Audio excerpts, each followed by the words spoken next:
right now. I want to gamble.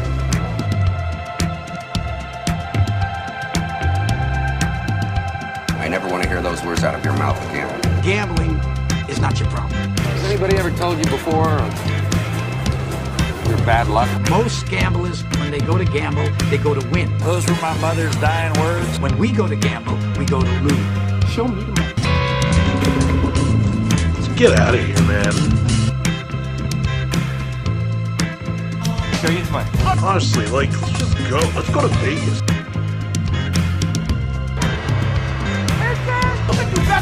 Jerry, I want you to say what you would mean it, brother. Show me the money! It's the Sports Memery Vegas pregame show.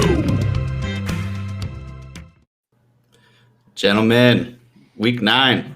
What is going on? Good morning. We've got a nice, more difficult lineup than we've been seeing as far as gambling goes.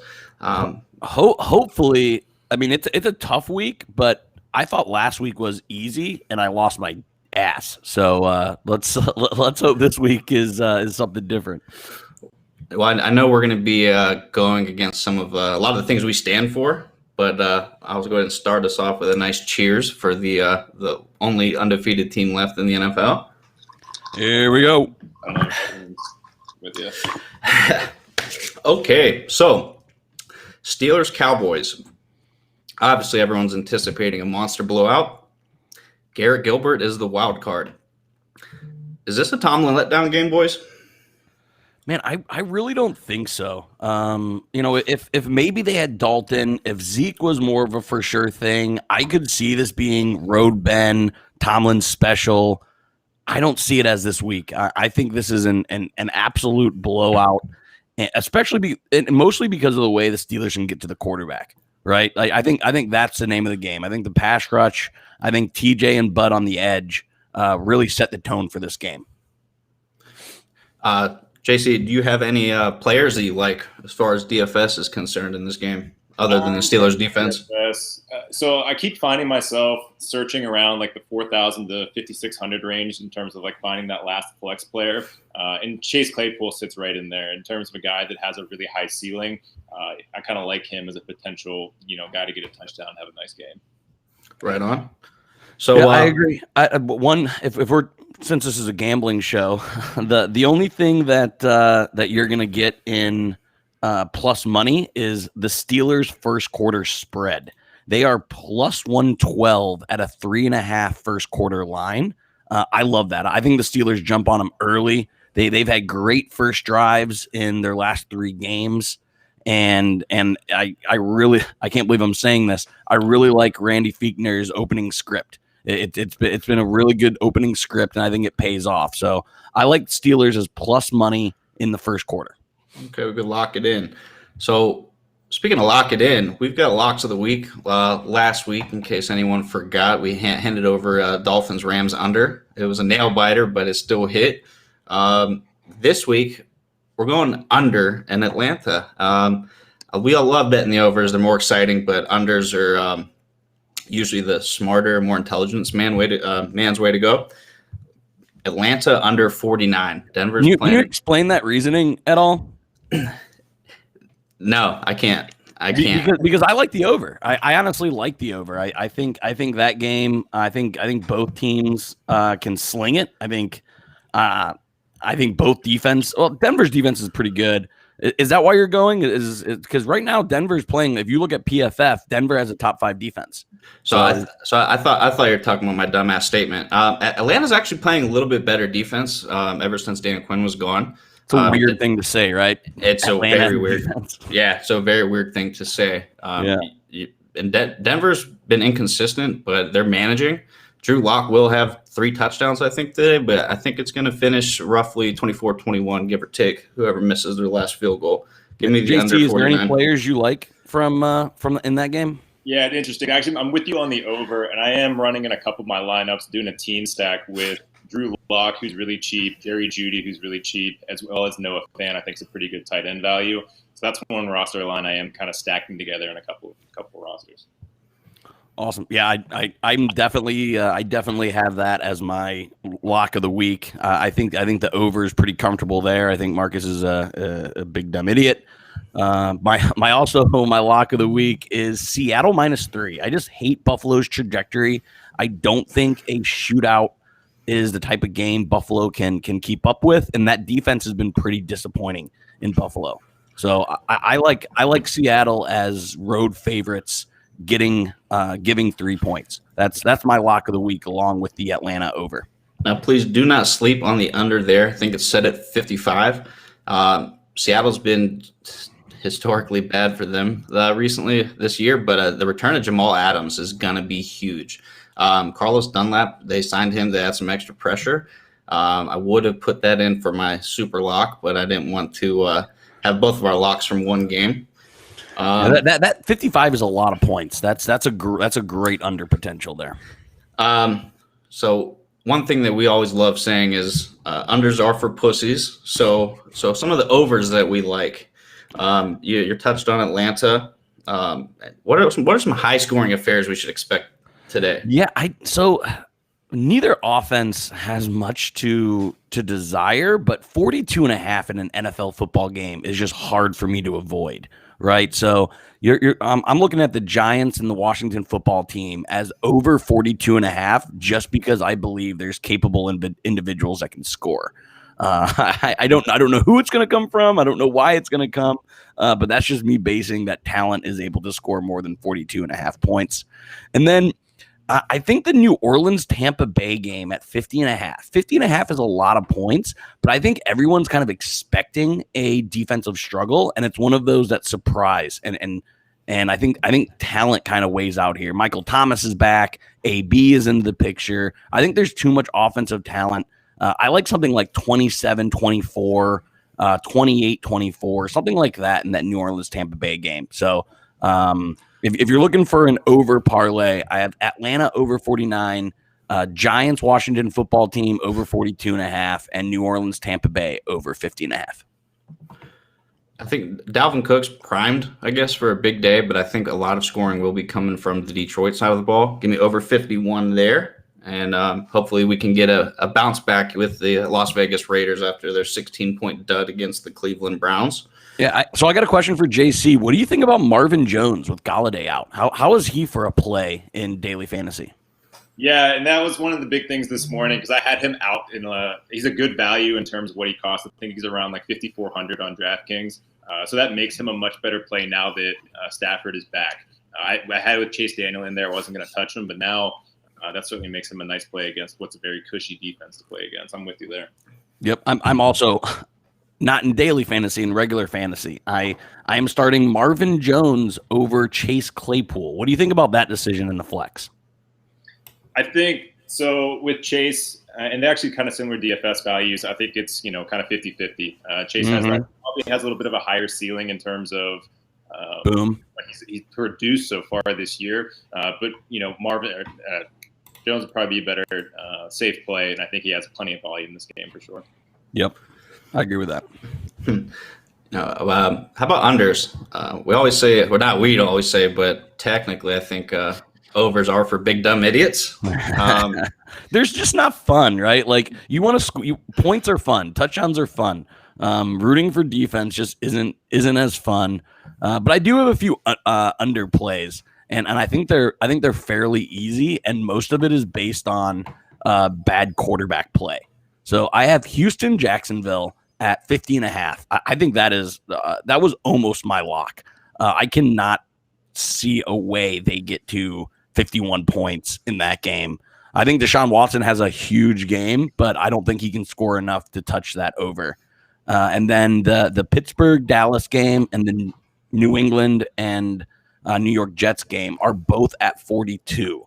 Again, I think both of these games are really ugly, and I think they both could be blowouts. So I think both of those games, while 42 isn't a lot of points, I can both see them being pretty comfortable with the under. Well, we saw New England sneaking over at the very similar over-under last week. Tennessee, I think Tennessee will be a really good under for you guys.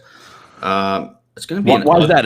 Is that just based on Chicago's defense? Is that based on Tennessee's inability over the past few weeks? Well, here's what we definitely know: Chicago, they're not really showing any ability to score points in volume, and they're playing really good defense. It's going to be an ugly, sloppy game. Good weather for football out there this week. Mm-hmm. Derrick Henry, he's not going to be stuffed like he was most recently against Pittsburgh, but look for him to have about 110 yards, 120, and a touchdown, but under is the way to go. So this is actually my upset of the week. It's paying out plus 230, so roughly 3.5 to 1. I like Chicago as an upset here. If people are looking to add this to a parlay, I really like. I don't like the direction Tennessee's going, and I think it's a bad matchup for them. So at plus 230, I like Chicago today. If you're looking to boost a parlay, I think that's a phenomenal money line game for you today. I've actually got some. I want to dip into some daily fantasy stuff before we throw around a few fun parlays. I've got a couple players that maybe have underperformed this year that are due to explode, but to put up some really good numbers. 3 big values I have. Obviously, James Conner is playing fantastic. Dallas defense sucks dick. Connor's due for a good 25 to 35 point explosion. It's going to be a lot of touches, right? I think Pittsburgh gets up early and then they just milk a lot of clock and just absolutely run the ball. I love Connor as a fantasy option today. And that's what they're known for doing. Randall Cobb, he was obviously a trade deadline target. Their last game 2 weeks ago, I think he went 10 or 12 targets. Big performance day. Cobb's due against a struggling Jacksonville team. I think he'll have some really good value up in the 20-point range. And Evan Ingram, very much underperforming this year, but he is being targeted. Golden Tate, you're getting a little bit of a cancer out of the locker room this week, so I'm sure we'll be seeing some good tweets from him after some dropped balls. Evan Ingram 2 touchdowns today. So I want to stay on this Houston-Jacksonville game. JC, what are your thoughts on DJ Chark? Kind of having an up and down season, but with a backup quarterback, is he a guy you just absolutely don't touch in this game, or is he? Chark is a good talent going against Houston. I mean, I think there's a rationale for both arguments there.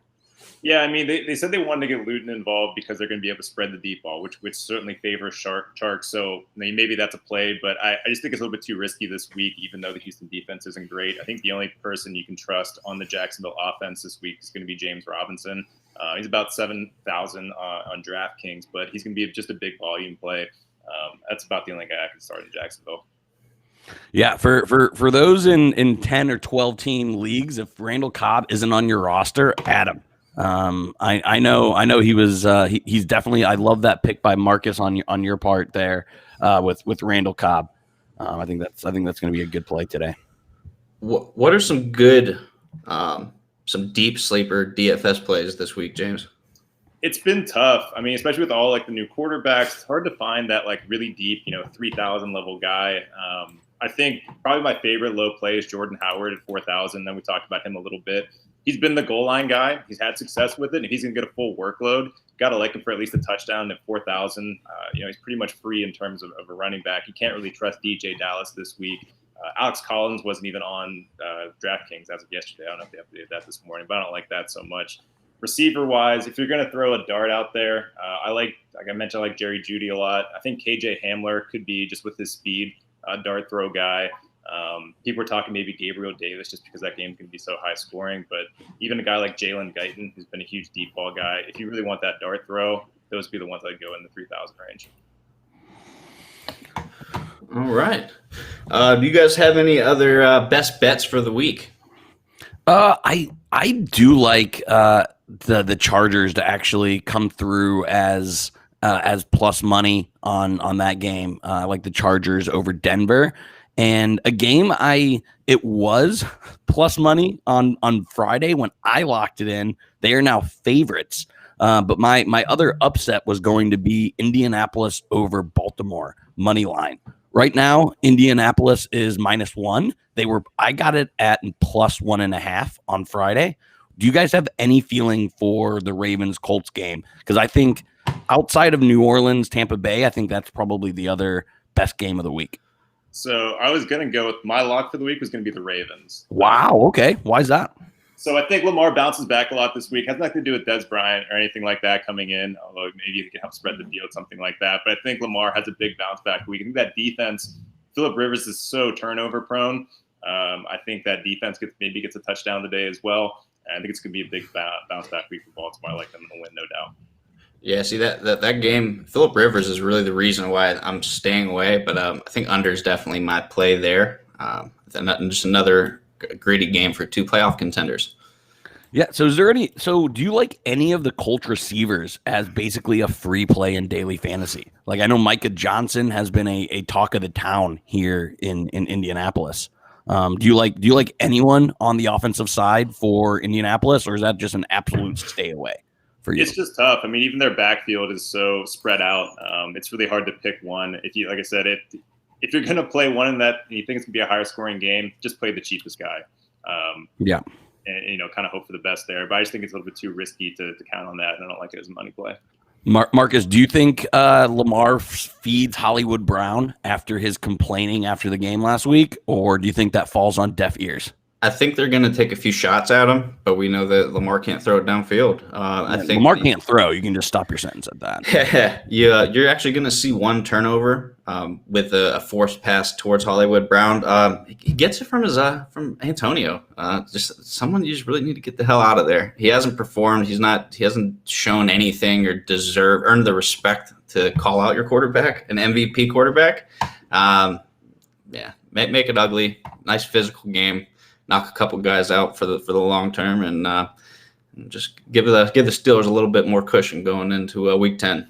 Yeah, so there is a sexy player prop that I like in this game. There's actually 2 of them because I think Lamar turned the ball over 4 times. He actually turned the ball over 5 times. One fumble they recovered. But I'm actually doing 2 different player props in this game. I like a Darius Leonard turnover at +1,400, and I like a Xavier Rhodes interception at +735. I think you throw both like $5-10 at either one of those plays, and I think the likelihood that something happens there is pretty good for you. So, all right, well, great value, gentlemen. I am gonna go and start prepping my liver for this long, beautiful day, and I will see you guys later. Good luck. Go Steelers. Ravens suck. Go Later, boys.